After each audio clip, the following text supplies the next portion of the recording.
ध्यानमूलं गुरुर्मूर्ति पूजामूलं गुरुर्पदं मंत्रमूलं गुरुर्वाक्यं मोक्षमूलं गुरुर्कृपा।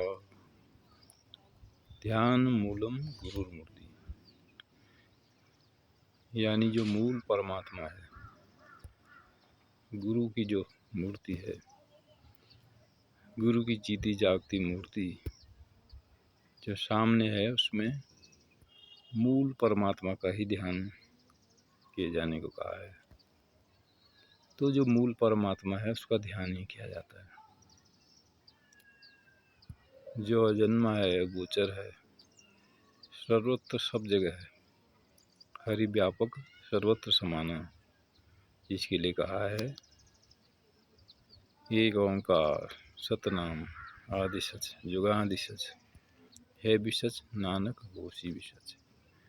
तो ऐसे मूल परमात्मा का जब साक्षात्कार हो जाता है गुरु की कृपा से,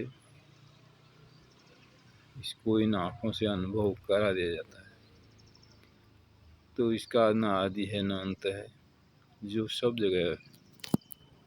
तो इसका क्या नाम हम रख सकते? इसका नाम हो ही नहीं सकता, क्योंकि ये अनाम सत्ता है। ऐसी अनाम सत्ता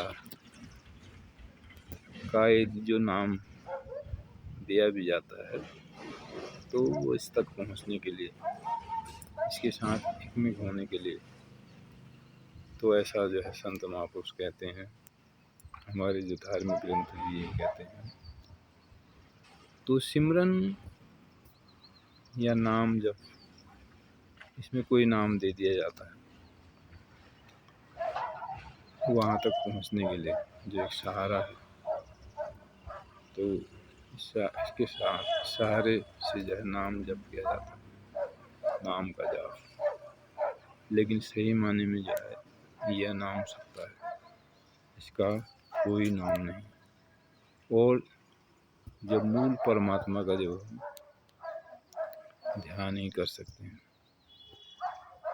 तो इसके लिए कहा भी है, इस ठहरे दातार का करता जो ध्यान है, कह हृदय इस जगत में ठहरा हुआ वही एक इंसान है।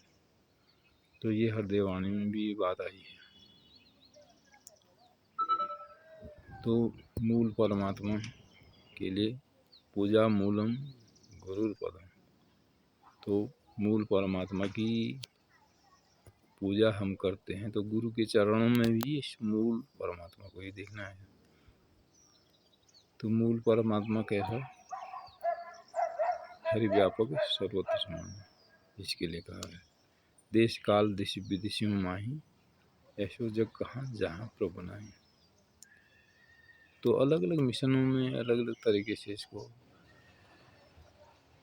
बताया गया है। बताने के तरीके थोड़ा अलग जरूर हैं, लेकिन बात एक ही मूल परमात्मा की गई है।